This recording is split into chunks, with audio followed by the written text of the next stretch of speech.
The conference room on the 23rd floor of Blake& Company, New York's leading luxury fashion company, looked more like a work of art than a meeting space. Floor-to-ceiling glass walls reflected the skyline's light. A glossy walnut table gleamed like a mirror, and the premium leather chairs cost as much as a used car. But the atmosphere was cold, like someone forgot to turn on the heat in the middle of winter. At the center of the room stood Ethan Blake, CEO of the company, as handsome as a Hollywood star, but as cold as an iceberg delivering a presentation. His navy blue tailored suit hugged his flawless figure, and his sharply defined face, paired with icy sapphire eyes, looked like it could cut down anyone who dared to disagree. Behind him, the sales chart of the latest collection displayed on the giant screen was like a death sentence. The curve nosedived pitifully, as if it, too, wanted to escape the failure. Ethan, with a voice as deep as a late-night radio host, analyzed the situation with zero emotion. Lack of creativity, lack of innovation. What exactly are you all doing that let this happen? His gaze swept across the room, and everyone from seasoned department heads to trembling interns lowered their heads, too afraid to speak. The air was so tense, even a fly buzzing past could be heard. In the far corner of the table, Maya Lin, the company's logistics assistant, sat silently, clutching her latte like it was a life raft. Scribbled across the cup were the words, "Winner's Coffee," perhaps the only consolation she had after pulling an all-nighter, fixing a shipment of fabric that had arrived in the wrong color. Yet another mess from the design team that she had to clean up. With her sleek ponytail and sharp eyes always accompanied by a forced smile, Maya had somehow managed to survive the brutal environment at Blake & Company. She wasn't one to draw attention, but today maybe it was the 3 cups of coffee, or maybe her patience had finally snapped. She did something no one expected. She shot up from her chair, the loud screech of metal on tile making everyone flinch. "This is all your fault!" Maya pointed directly at Ethan, her voice trembling slightly but full of conviction. "You run this company like a robot. Everyone's so afraid of you they barely dare to breathe. How could they possibly be creative? The collection flopped not because the designers are untalented, but because you've turned them into KPI chasing machines." The room froze. An intern dropped a pen. The clack echoed like thunder in the silence. A department head coughed nervously, trying to mask his panic. Across the table, Julian, the creative director and resident drama king, threw Maya a glare sharp enough to slice glass. With his slicked-back hair and smug smile, Julian proudly claimed to be the golden brain behind every success Blake & Company had ever known. Arms crossed, eyes glinting with disdain, he looked at Maya as if she had just signed her own termination notice. Ethan didn't respond right away. He stood still, sapphire eyes locked on Maya like a human scanner.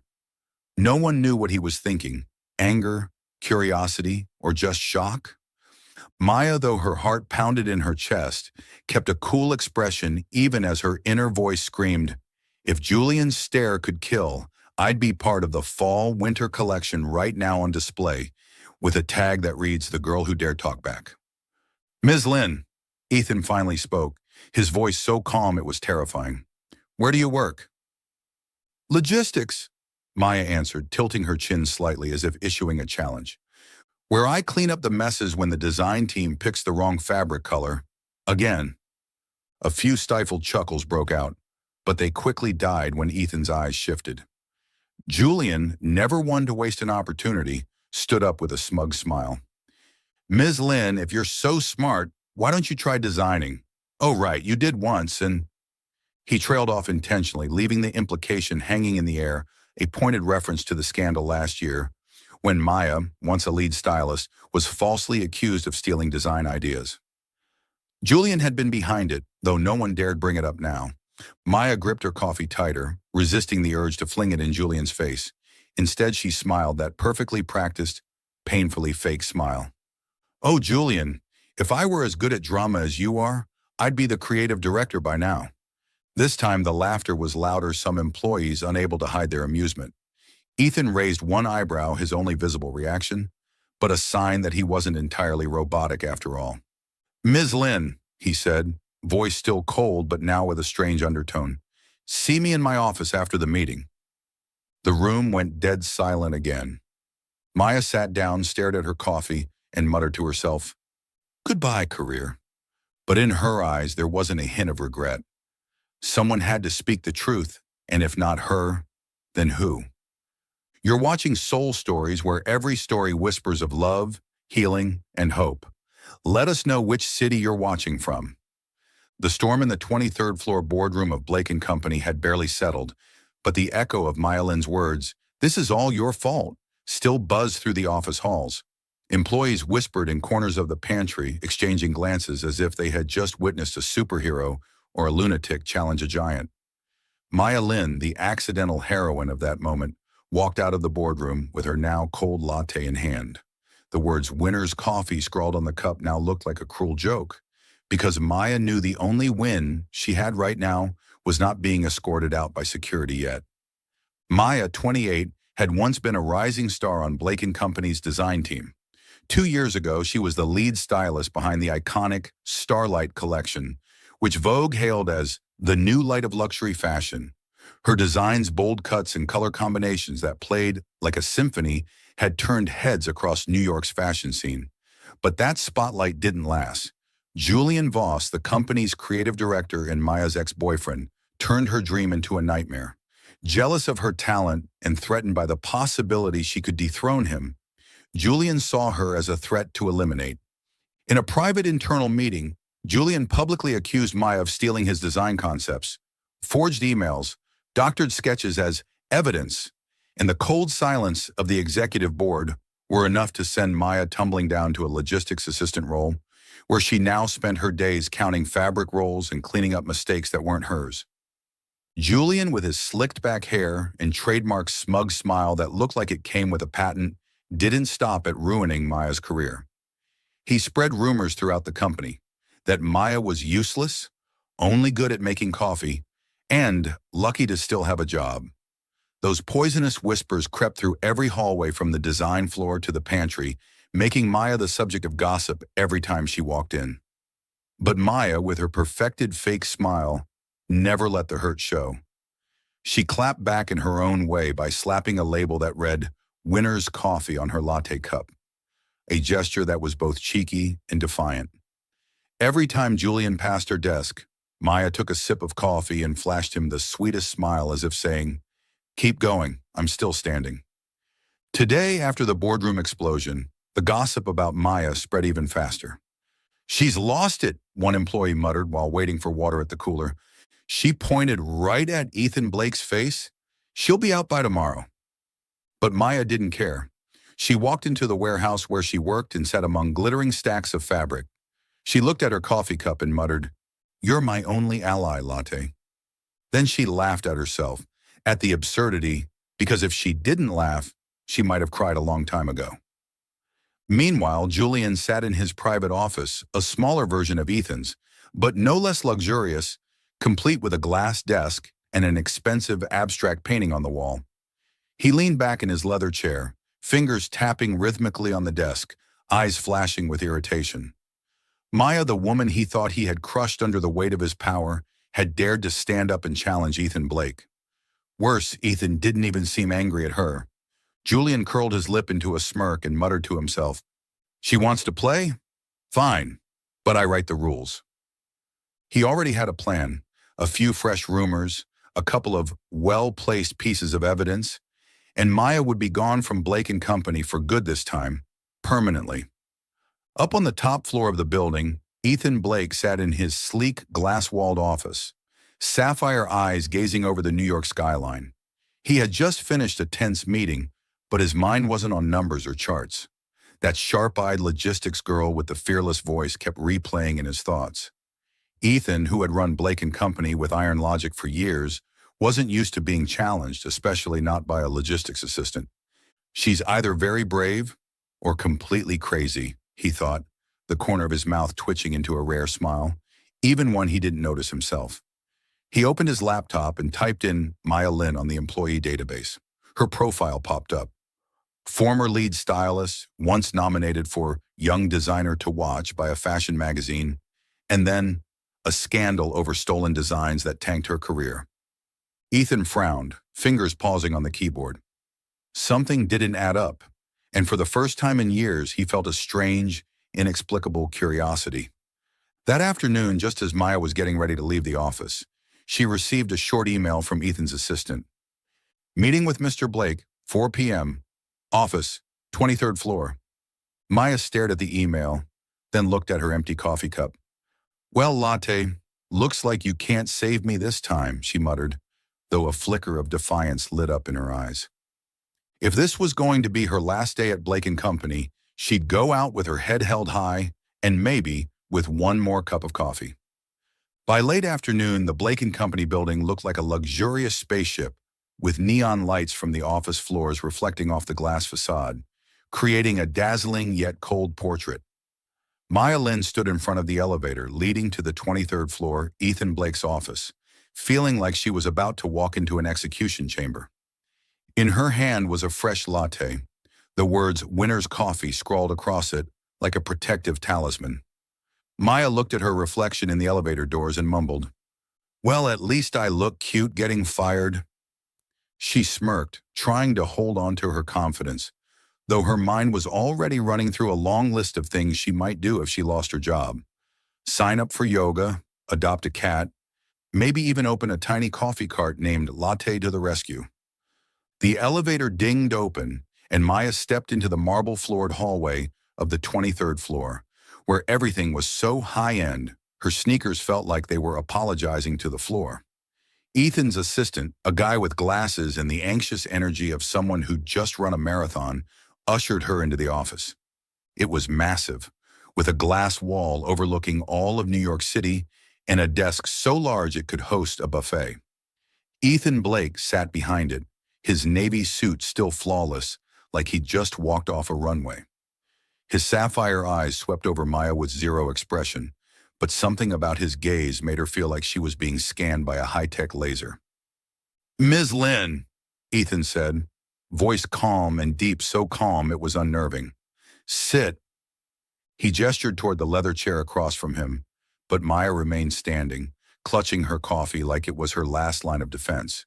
She had braced herself for a grand firing, maybe something dramatic like, "You're being terminated for insubordination," or worse, an official HR letter with "termination of contract" in bold letters. But Ethan didn't do that.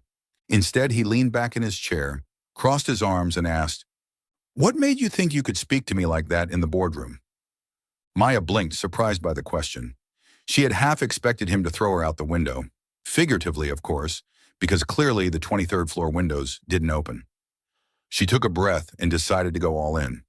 "Because I don't want this company turning into the fashion version of the Titanic while you're clinging to the captain's chair," she said, half serious, half playful. "Everyone's too scared of you to pitch ideas. If things keep going this way, Blake & Company will sink faster than the spring collection did." The room was so quiet Maya could hear the ticking of the wall clock. Well, that's it. I'm doomed, she thought. But then something unexpected happened. Ethan Blake, the man known as the ice sculpture of the fashion world, smiled. Not a smug smile, not a polite smile. A real one, genuine and warm, lighting up his face in a way that made Maya freeze and her heart skip a beat. Okay, he really is handsome, she thought, but still a robot. No, an upgraded robot, one with a smile function. Ethan tilted his head as if weighing something. "You think I run the company like a robot?" he asked, voice still calm, but with a note of amusement. "Then tell me, what should I do to make sure it doesn't sink like the Titanic?" Maya was surprised that he actually wanted her opinion. She shrugged, trying to stay cool even though her nerves were doing a victory dance. "Give people room to breathe, to create. Stop forcing them to chase KP as like machines. And maybe try drinking a latte. Helps with the stress." She lifted her coffee cup and winked. Ethan looked at the cup, then back at Maya. For the first time that day, he found something more interesting than numbers on a sales report. This girl with sharp eyes and that strange boldness wasn't like anyone else at the company. He nodded. "I'll consider it. The creative space thing," he said. "As for the latte, we'll see." He pointed at her cup. "Though I'm not sure about that winner label of yours." Maya laughed, and this time, it wasn't a fake laugh. It's motivation, boss, she said, then added, if you'd like, I can make you one. First cup's on me. Outside the office, Julian stood pressed against the door, ear glued to the crack. He had eavesdropped on the entire conversation, and every word Maya uttered felt like a dagger to his pride. Julian, with his slicked-back hair and designer shirt, had always seen himself as the center of Blake and Company. The fact that Maya dared to challenge Ethan and worse, made Ethan smile was completely unacceptable. He clenched his fists and whispered to himself, she thinks she can steal my spotlight? Not a chance. Julian turned away, his mind already spinning with a new plan, one that would crush Maya and make sure she never dared to rise again. Inside the office, Maya left feeling equal parts relieved and confused. She hadn't been fired, but Ethan's look and that rare smile lingered in her thoughts. As she stepped into the elevator, she looked at her cup and murmured, Latte, you really saved my butt today, but next time, I'll need you even stronger. Monday morning at Blake & Company began like any other. The coffee machines in the pantry hissed and whirred, sunlight slipped through the glass walls, and the office air was so tense it felt like everyone was holding their breath in unison. Maya Lin, holding a fresh latte with the upgraded label, Winner's Coffee, version 2.0, stepped into the basement warehouse, her self-proclaimed Kingdom of Forgotten Fabric Rolls. She still hadn't fully processed what had happened during her meeting with Ethan Blake the previous week. Not being fired was already a miracle, but his rare smile that lit up his normally icy face, left her wondering whether the company's famed ice statue was truly a robot or just a really good actor playing one. Today, Maya received a brief email from Ethan, sent through his assistant, titled Pilot Project. The content was short and sharp. Ms. Lin, prepare a test collection. Anonymous. Report to no one but me. Deadline, 2 weeks. Maya reread the email 3 times just to make sure she wasn't dreaming. Ethan Blake, the man who ran the company like a perfectly calculated algorithm, had just handed her, a logistics assistant, the chance to do what she once loved most, fashion design. She looked at her coffee cup and whispered, Latte, you see this? I might really be leveling up. But Maya didn't plan to go it alone. She assembled a team she jokingly dubbed the Misfit Squad, the most overlooked people in the company. First was Emily, a shy intern who turned beet red every time she spoke, but had a natural gift for color palettes. Then came Margaret, a 60-year-old seamstress with golden hands, long dismissed by the design team as being too old to get modern fashion. And finally Jake, a warehouse guy with a passion for sketching who secretly doodled fashion ideas on sandwich wrappers. They gathered in the warehouse, surrounded by fabric remnants and the smell of Jake's grilled cheese sandwiches. To set the vibe, Maya played an upbeat pop playlist from her phone. Emily blushed and shyly bobbed her head to the beat, while Margaret chuckled. You kids, such a ridiculous bunch. Misfit Squad, listen up. Maya climbed onto a wooden crate, raising her coffee cup like she was giving a TED Talk. We've got 2 weeks to create a collection that'll make this company's jaw drop. The concept? Leftover fabric, upcycling, and the story of people forgotten just like us. Emily timidly raised her hand. But what if we fail? Maya winked. Then at least we've got sandwiches and pop music to comfort us. Meanwhile, several floors above in his sleek glass office, Ethan Blake was doing something completely out of character, secretly watching the Misfit Squad through the warehouse security cameras. He didn't know why he was so curious. Maybe it was Maya's sharp eyes or the way she had transformed a dusty corner of the company into a runway of creativity. On his desk, he opened a leather-bound notebook, usually reserved for financials and strategy, and scribbled, Maya Lin, she's unlike anyone else. He stared at the sentence and shook his head. Was he losing his mind? He just entrusted a critical project to a logistics assistant. But watching Maya lead her team with that radiant smile and contagious energy, he felt something unusual, like a warm light from the warehouse, had found a crack in his frozen heart. But not everyone was thrilled about Maya's second chance. Julian had caught wind of the anonymous project. A warehouse employee accidentally spilled the beans when Julian casually asked during a break. With a wicked smile, Julian immediately started plotting sabotage. He sent an anonymous email to the executive board, spreading rumors that Maya's collection was a cheap knockoff of budget brands. He even leaked a fake sketch so gaudy and cliché it would make anyone cringe. "She wants to play," Julian muttered in his office. "Then I'll show her what losing really feels like." Back in the warehouse, Maya and the Misfit squad kept grinding. They laid out leftover fabric, turning scraps into daring designs. Emily pitched a dress inspired by sunsets, Margaret carefully stitched silk to create wave-like movement, and Jake sketched a graffiti-patterned suit based on his sandwich wrapper doodles. Maya looked around at her team, feeling a piece of her old self returning the girl who once dreamed of changing the fashion world. She had no idea Julian was watching from the shadows. Nor did she know Ethan, from the 23rd floor, was silently imprinting each of her moments into memory. At the end of the day, Maya stayed behind in the warehouse, holding an empty coffee cup in her hands. She glanced at their first finished pieces and smiled. "We just might be creating a little magic here." But elsewhere in the building, Julian was typing furiously, sending off yet another email, one designed to crush Maya's miracle before it ever had a chance to shine. The basement warehouse of Blake & Company, once familiar only with dusty fabric rolls and the beeping of forklifts, had been transformed into a dazzling little runway. Maya Lin and the Misfit squad had pulled off the impossible in just 2 weeks. The From Dust to Diamond collection was ready for its internal debut. Makeshift lights, borrowed LED strips from the design floor, lit up designs made entirely from discarded fabric. What had once been trash was now art.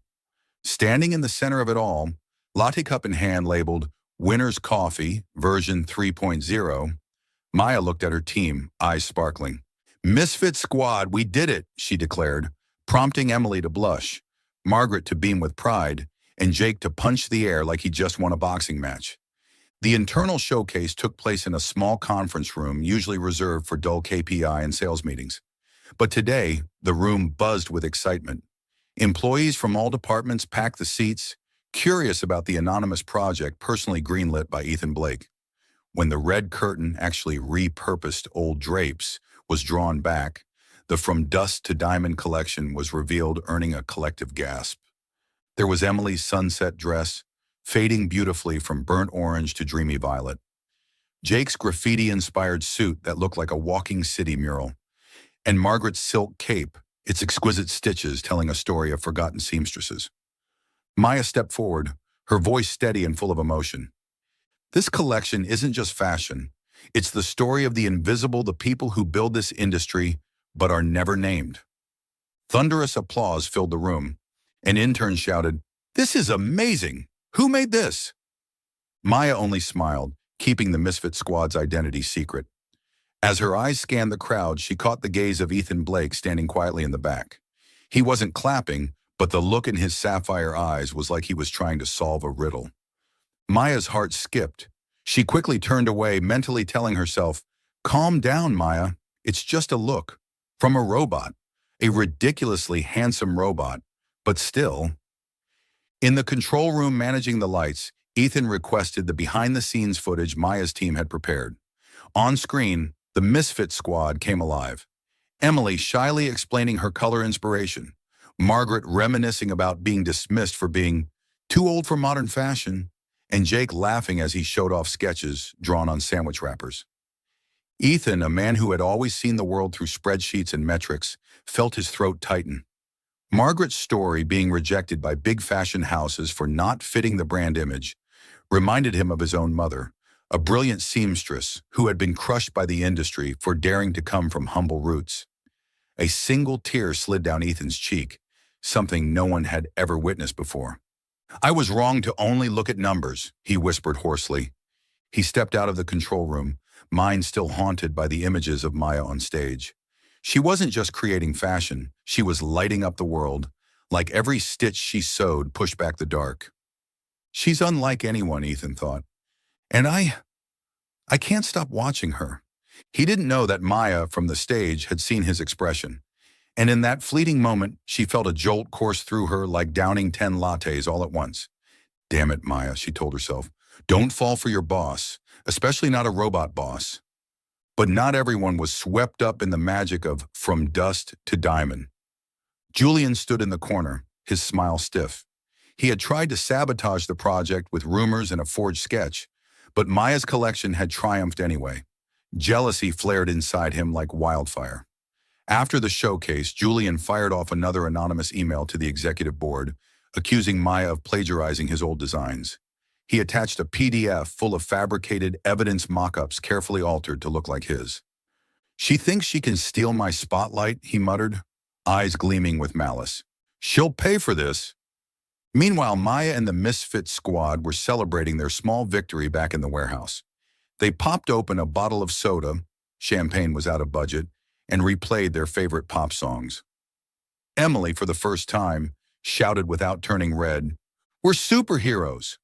Margaret roared with laughter, and Jake danced so wildly he spilled soda across the floor. Maya raised her empty coffee cup and said, "Thank you, Misfit Squad. We just turned trash into diamonds." She didn't know that on the 23rd floor, Ethan was replaying the behind-the-scenes video, eyes glued to her radiant smile.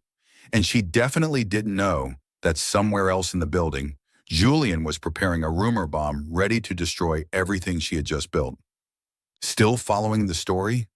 If this story found you outside of Soul Stories, we invite you home to where every touching tale begins with truth, hope, and heart. By late afternoon, the Blake & Company building gleamed like a glass fortress, but inside, the atmosphere felt heavy like a storm was about to break.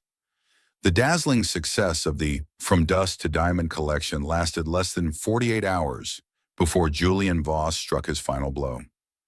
An anonymous email was sent to the entire executive board, accusing Maya Lin of selling company design secrets to a competitor. Attached were forged emails showing Maya seemingly exchanging messages with an employee from a rival fashion house, along with the design sketches from Dust to Diamond. The setup was so clean, so precise, even a seasoned lawyer would struggle to poke holes in it. In his office, Julian smirked cruelly, sipping espresso as he thought, "She wanted to be a star? I'll make her a traitor." On the 23rd floor, the executive board convened in the meeting room, each face tense as if they just heard the company was going bankrupt. Ethan Blake sat at the head of the table, his sapphire eyes scanning each person. In front of him lay a neatly printed stack of evidence against Maya. A silver-haired board member, voice trembling, finally spoke. "Ethan, we can't let this continue. If the press finds out, Blake & Company will be a laughingstock."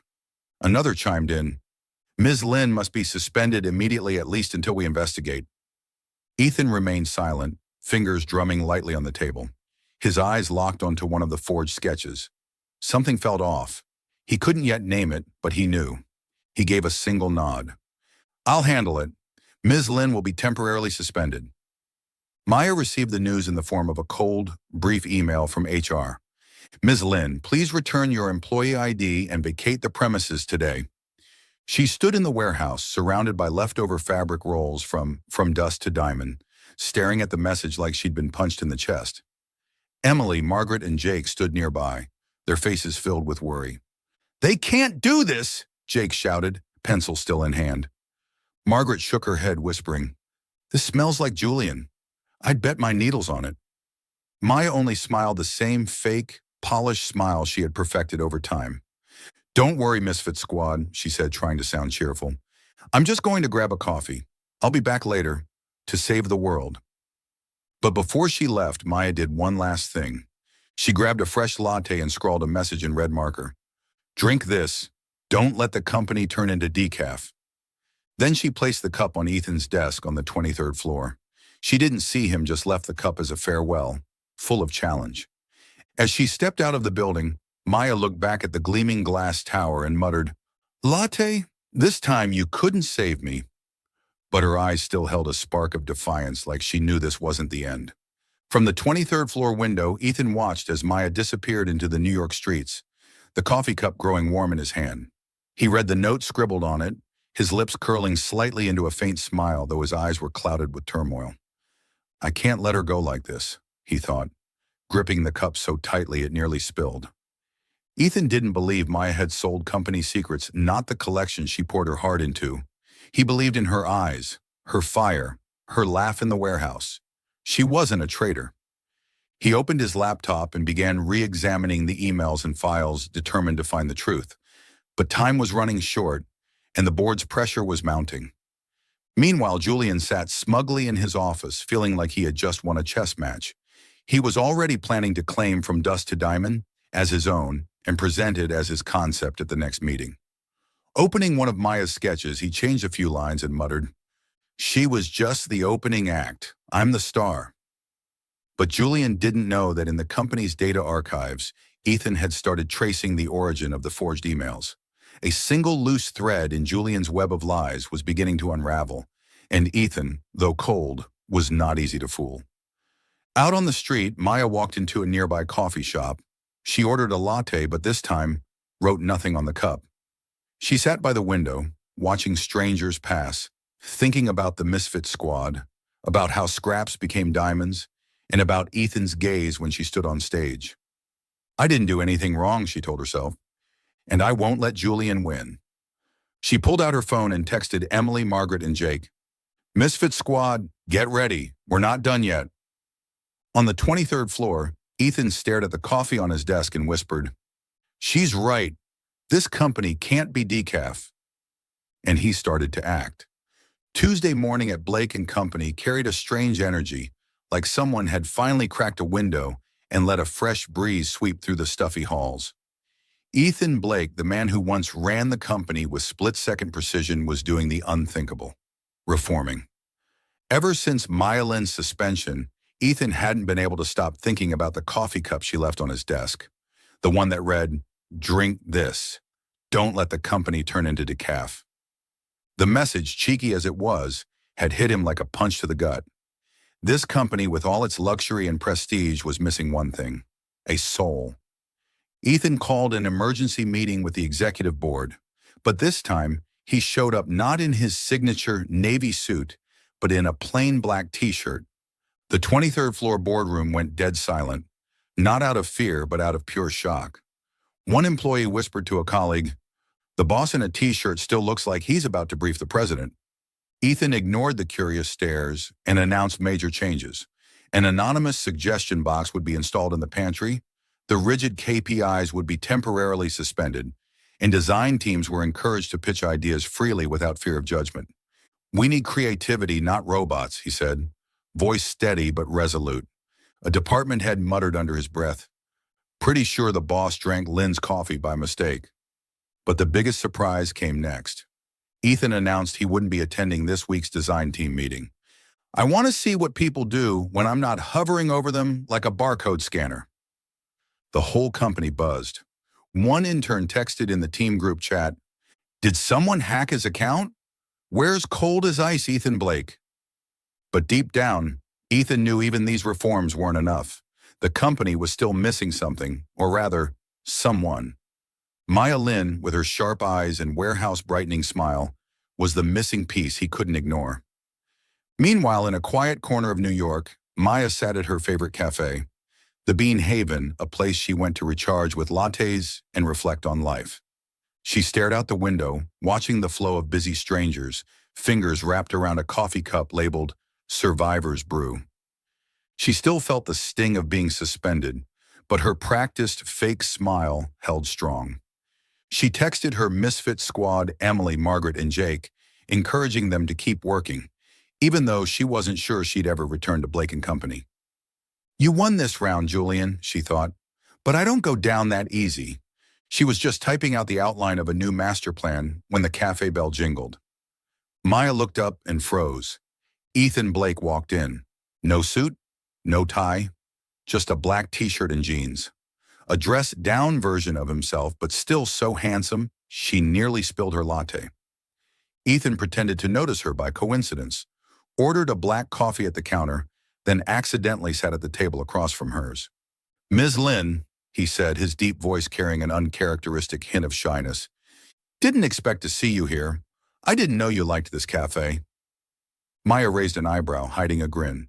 "Oh, really? Mr. Blake drinking coffee at a hole-in-the-wall cafe? I thought you only sipped espresso from overpriced machines." Ethan laughed, a rare sound that made Maya blink in surprise. A robot laughing. Mark the date, she thought. heart beating faster than usual. They started chatting first about the weather, then fashion, and eventually from dust to diamond. For the first time, Ethan opened up. Your collection, it reminded me that fashion isn't just about numbers. Maya teased, if you start drinking lattes, I might consider coming back. But just so you know, I don't work for robots. Ethan looked at her, his sapphire eyes softer than she'd ever seen. I'm trying not to be one anymore, he said, quietly but sincerely. Maya blushed, quickly taking a sip of her latte to hide it. Damn it, Maya, she scolded herself. Don't fall for your boss, especially not a robot boss. But his gaze, warm, magnetic, and just slightly dangerous, was like the perfect latte. Smooth, comforting, and totally addictive. Back at Blake and Company, Julian was far from calm. He viewed Ethan's reforms as a direct threat to his authority. In a private board meeting, he stirred doubt. Ethan is losing control, he warned smoothly. Dropping KP is anonymous suggestion boxes. If this keeps up, the company will turn into a circus. He even began spreading rumors that Ethan was being manipulated by that failed logistics assistant, clearly referring to Maya. With his smug grin, Julian began crafting a new scheme, one to fully steal from dust to diamond, by presenting it as his own concept in the next executive meeting. If Ethan wants to play the humanist, he muttered, I'll show him who really runs the stage. Bottom of form. The old fabric market in Brooklyn, usually filled with the sounds of haggling and the scent of cloth, had been transformed into a dazzling stage tonight.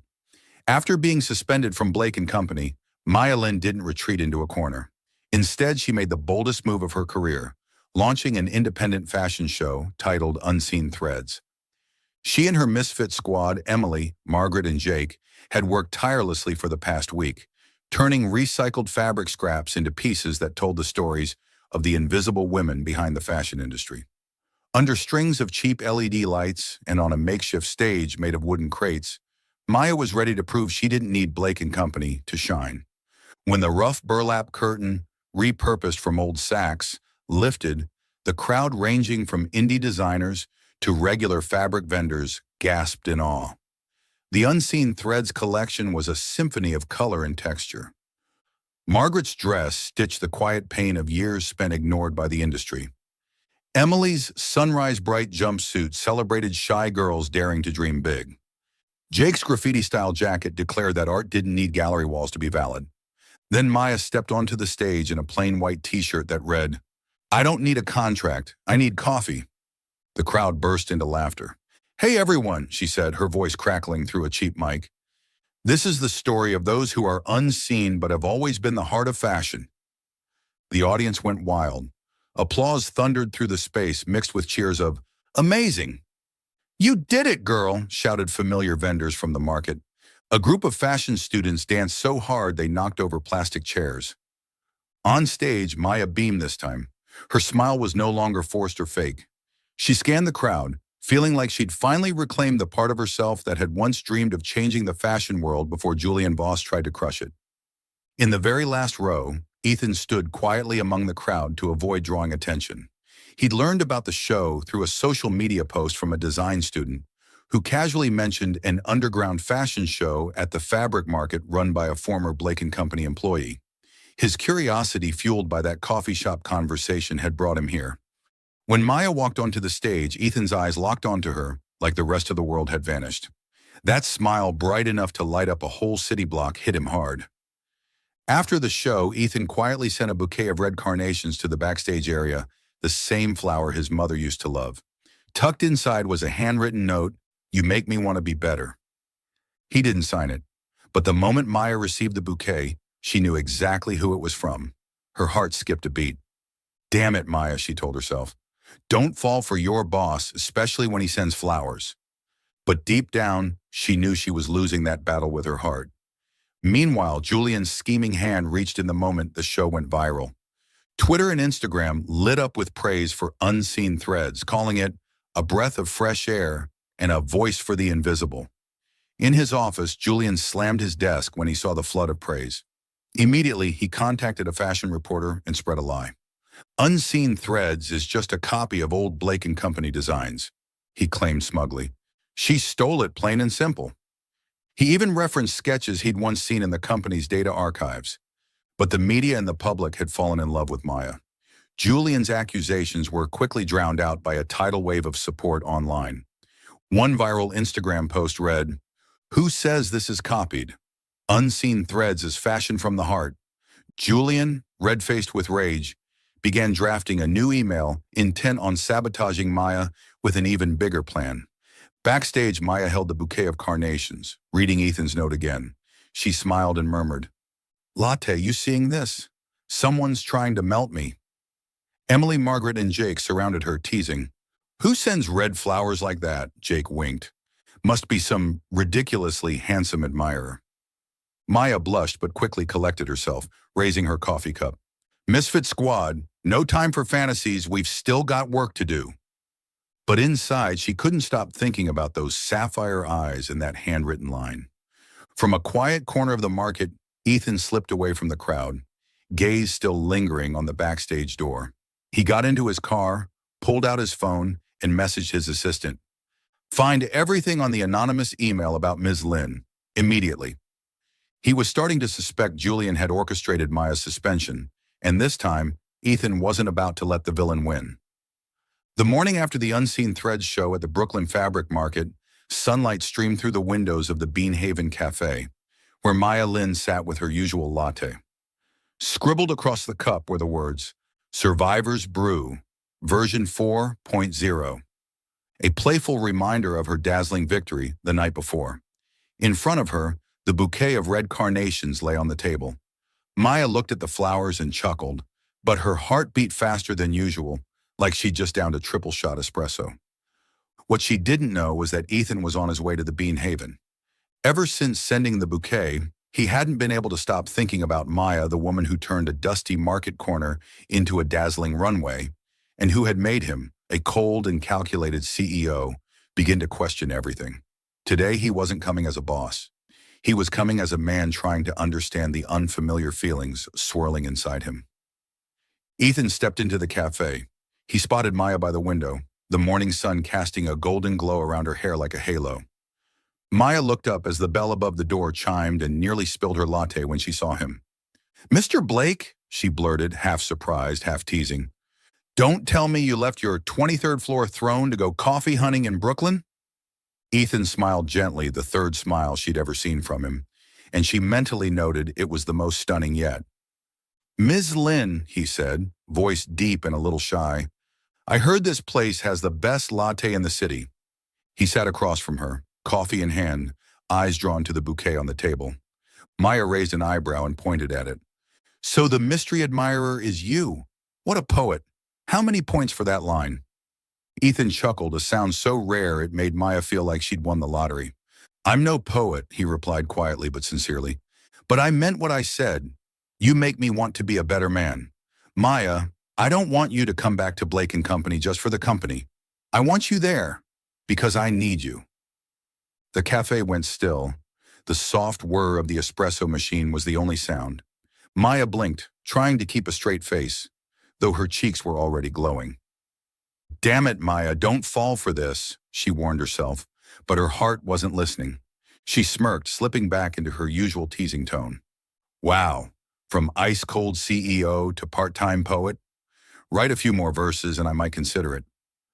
But this time her smile wasn't fake. It was soft, genuine, like the sunlight melting through the cafe windows. Ethan leaned in slightly, his sapphire gaze warmer than she'd ever seen. "I'm trying to change, Maya," he said, his voice low but firm.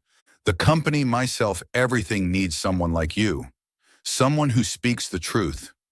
Someone who turns scraps into diamonds." Maya's heart fluttered like it was dancing to the Misfit Squad's pop playlist.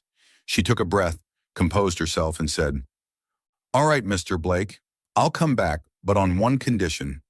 I want to run an independent creative division. No oversight from Julian. I don't work under men who make a career out of false accusations." Ethan nodded without hesitation, as if he had already prepared for this moment. "You'll have your own division," he said. "And then Julian, I'm dealing with him." Maya arched an eyebrow, half joking. "Dealing with him? That sounds intense. Don't tell me you're planning to punish him with a cup of decaf. Ethan laughed again, and Maya thought, okay, this robot is officially an upgraded model, and I'm officially in trouble. They kept talking, the tension melting into lighthearted conversation. Maya shared stories about unseen threads in her dreams, and Ethan, for the first time, opened up about his mother, a seamstress once cast aside by the very industry he now led. As Maya stood to leave, Ethan called after her. Ms. Lin, the company needs you, and so do I. Maya paused, turned, and winked. Then she stepped out of the cafe, her heart pounding. A few days later, Julian found out Maya was back thanks to a slip of the tongue from Emily, and it felt like a slap to the face. She came back, he muttered, eyes flashing with fury. He opened his laptop, accessed the company's internal archive, and stole a new sketch Maya had sent Emily for an upcoming project by the Misfit Squad. Julian's final sabotage plan was simple. Send the sketch to a rival brand and claim it was a stolen idea from Blake & Company. If she wants to play, he sneered, I'll make sure she loses everything. You're watching Soul Stories exclusive to our channel. If you're still with us, drop a comment, we read and cherish them all. Subscribe to support more heartfelt, original stories. Thanks for being part of the Soul Stories family. On Wednesday morning, the Blake & Company tower shimmered under the New York sunlight, but inside the 23rd floor boardroom, the atmosphere was as tense as a courtroom drama before the final verdict. Ethan Blake, back in his signature Navy suit but with eyes no longer cold, stood at the head of the table. Behind him, a large screen displayed a chain of emails and falsified sketches. After days of investigation with help from the IT department, Ethan had found irrefutable proof. Julian Voss, the creative director and self-proclaimed drama king, was the mastermind behind the anonymous emails falsely accusing Maya Lin of leaking company secrets and the theft of the Misfit Squad's newest designs, sent to a competitor. The executive board sat frozen, faces shifting from confusion to shock as Ethan broke it down. The IP address from the anonymous emails traced directly to Julian's computer, and the forged design files contained metadata showing edits from his own software. This company has no room for saboteurs, Ethan said, voice calm but sharp as a blade. He stared directly at Julian, who sat at the end of the table wearing a forced smile. Julian Voss, you're fired, effective immediately. The room erupted in murmurs. Some employees whispered, finally, it's about time. Julian sprang to his feet, face flushed, trying to defend himself. You're making a mistake, Ethan. I'm the creative brain of this company. But Ethan simply raised an eyebrow and replied coolly, creative brain? All I've seen is a talent for drama. At the far end of the room, Maya Lin stood silently, now officially reinstated at Blake & Company as the head of an independent creative division. In her hand was a latte labeled Winner's Brew, version 5.0. She watched Julian with that trademark fake smile she'd mastered so well. As security escorted Julian out of the boardroom, Maya stepped forward and placed a cup of coffee on the table in front of him. Attached was a note. Good luck finding drama somewhere else. The room erupted in laughter. A few even clapped. Julian, hair now slightly unraveled from his usual slick-back style, glared at Maya but said nothing. With his pride as crushed as his job title, he walked out dragging his oversized ego behind him like a fallen cape. After the meeting, Maya and the Misfit Squad, Emily, Margaret, and Jake gathered in the warehouse to celebrate. Welcome back! We did it! Emily shouted. Jake danced wildly, spilling soda across the floor, while Margaret smiled and said warmly, Sweetheart, you made us proud. Maya raised her latte and beamed. Misfit Squad, thank you for not giving up. Now let's get back to work. That night, Maya stayed late to begin planning the next project for her new division. Ethan, instead of heading home like usual, remained at the office. He knocked on Maya's makeshift workspace, a repurposed corner of the warehouse, with a wooden desk and a few LED lights. Ms. Lin, I brought pizza, he said, lifting a warm box of cheesy goodness. Maya raised an eyebrow, surprised. Pizza? Mr. Blake, you've evolved. Ethan turned slightly red. They sat down, sharing slices of pizza atop a table covered in fabric swatches and rough sketches, talking for the first time, not as CEO and employee, but as equals.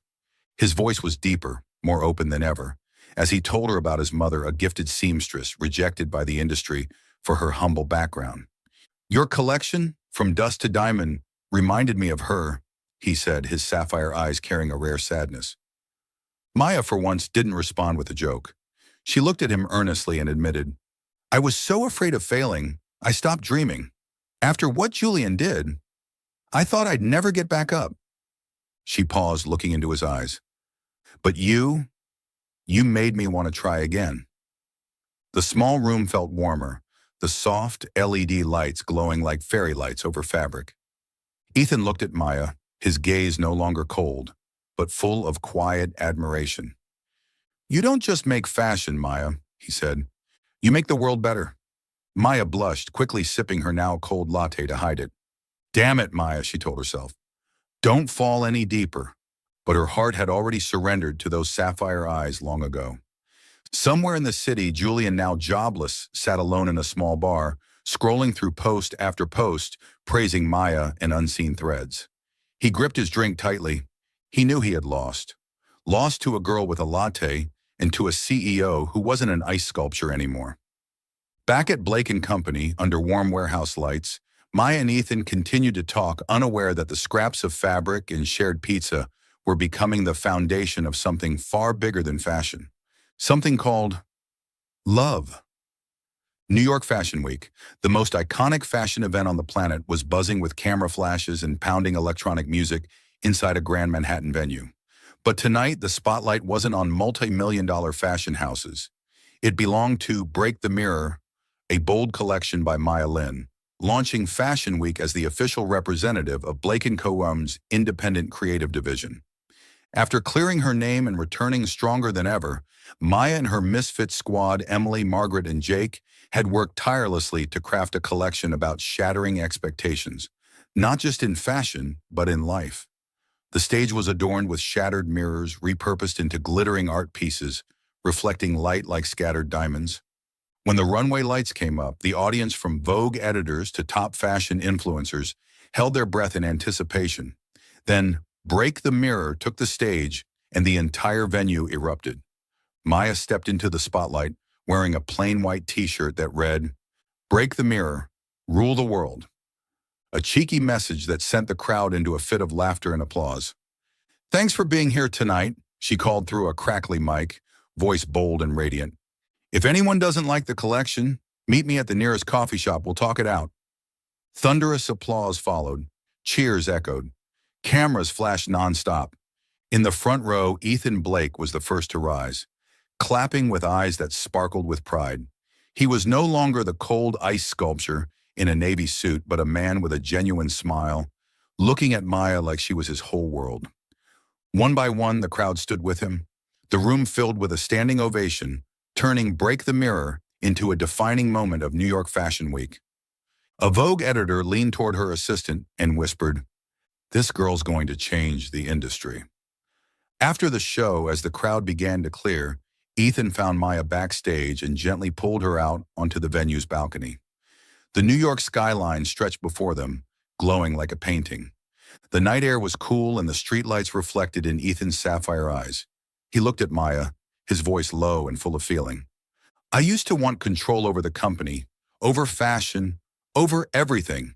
But now, I just want to hold your hand and rebuild this world with you." Maya blinked, her heart pounding like she'd just had 5 lattes. Before she could respond, Ethan reached for her hand, pulled her closer and kissed her. It was soft but powerful, a kiss that said every frozen wall inside him had finally melted. Maya froze for half a second, then kissed him back and thought, who would have guessed a robot could fall in love? As they pulled away, she grinned and teased, "Nice kiss, Mr. Blake, but next time, bring a latte." Ethan laughed, pulling her closer again. They stood there on the balcony, exchanging tender glances under the city lights. In that moment, surrounded by broken mirrors and reborn dreams, they both knew this was more than a fashion triumph. It was the start of something far deeper. Somewhere in the city, social media feeds continued to light up with praise for Break the Mirror, declaring it the collection of the year. But Maya and Ethan, standing on that balcony, didn't know they were already becoming something more. A story, a symbol, a spark for others brave enough to shatter their own mirrors and dream big. The Blake and Company building was no longer the cold glass fortress it once was. Its hallways now pulsed with fresh energy, sketches taped to the walls like art gallery pieces, a suggestion box in the pantry overflowing with notes ranging from absurd to brilliant, and laughter spilling from the design rooms. Maya Lin, once a logistics assistant dismissed as invisible, was now the creative director, leading the misfit squad, Emily, Margaret, and Jake, with brilliance and heart. Ethan Blake, no longer the navy-suited ice sculpture, now co-led Blake & Co. with Maya under a new vision. Creative, human-centered, and inclusive, where every voice mattered, from interns to veteran seamstresses. On a bright Saturday morning, Maya and Ethan stood inside a newly opened space in the building, the Blake Creative Academy, their passion project designed to empower women and underrepresented dreamers in fashion. The first class had already begun. Young girls dreaming of becoming designers and older seamstresses, eager to relearn, gathered around Margaret, who gently guided them with thread and patience. Maya, latte in hand, labeled Winter's Brew Final Edition, looked around with a smile.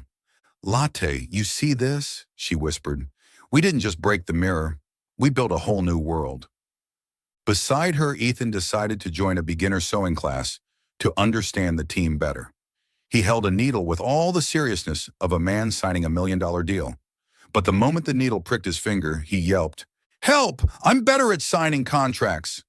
Holding up his finger like a wounded child, he winced. Maya burst into laughter, nearly spilling her latte. "Mr. Blake, I thought you were supposed to be a superhero," she teased, digging into her bag for a bandage. She stuck it on his finger. "There, Medal of Honor for effort." Ethan shook his head, smiling. "Ms. Lin, you're turning me into a laughingstock." Maya winked. "You did most of the work yourself. I just added flavor." That evening, the two slipped away from the academy and headed to their favorite cafe, the Bean Haven. 2 lattes sat on the table, one for Maya and one for Ethan, even though he still insisted black coffee was more masculine. They talked about the future, new collections, the academy, and old dreams once buried. "I never thought I'd change," Ethan said, sapphire eyes fixed on her. "But you, Maya, you made me want to become a better version of myself." Maya blushed, taking a sip of her latte to hide it. "You've definitely upgraded, Mr. Blake. I like this version." She winked. "But if you're planning on writing poetry again, I suggest a little practice. That flower note from the fabric market was a bit cringe." Ethan laughed, a rare, genuine sound that made Maya feel like the world had brightened. "I'm not great at poetry," he said, voice soft and sincere. "But I'm good at doing what matters." He paused, then reached into his blazer pocket and pulled out a small velvet box. Maya froze, heart pounding like she'd downed 5 lattes. "Mr. Blake, don't tell me," she began. But Ethan was already kneeling, opening the box to reveal a simple yet dazzling ring, shining like the streetlights of Brooklyn. "Maya Lin," Ethan said, voice trembling but steady. "I used to think life was about contracts and KPIs, but you taught me it's about moments, not metrics. About people, not performance. I want to build a world with you, not just in fashion, but in every moment of our lives. Will you be my partner? No contracts, just love and a few lattes?" Maya stood frozen, clutching her latte tightly. "Don't cry in front of your boss," she told herself. But her eyes shimmered anyway. She laughed, half teasing, half touched. "From frozen CEO to romantic poet, how did that happen?" Then her voice softened, eyes meeting his. "All right, Ethan, I'll say yes, on one condition. You learn how to make a proper latte." Ethan grinned, slipped the ring onto her finger, and pulled her into a hug. "Deal, but just so you know, I still suck at sewing." Maya giggled, resting her head on his shoulder. "That's fine, I'll teach you. But if you spill coffee on me, we're done." They stood there beneath the warm lights of the cafe, hand in hand, laughing like the world had shrunk down to just the two of them. The Misfit Squad, Emily, Margaret, and Jake, weren't there tonight. They were busy running the academy. Emily was now designing bold, colorful collections with newfound confidence. Jake had turned graffiti into the next fashion frontier. Margaret, the fairy godmother of the academy, inspired dozens of students every day. Social media was still flooded with praise for Break the Mirror and Unseen Threads. Maya was being called the new flame of fashion, and Ethan, the CEO who fell in love. As night fell, Maya and Ethan stepped out of the cafe into the glittering New York night. They didn't need a love contract or grand vows. A few lattes, shared laughter, and a dream reborn. That was enough to bind them together. Maya glanced down at the ring on her hand and thought, who knew a robot could fall in love and be so good at it? Ethan squeezed her hand and thought, I used to want control over everything. Now all I want is to build the world with her.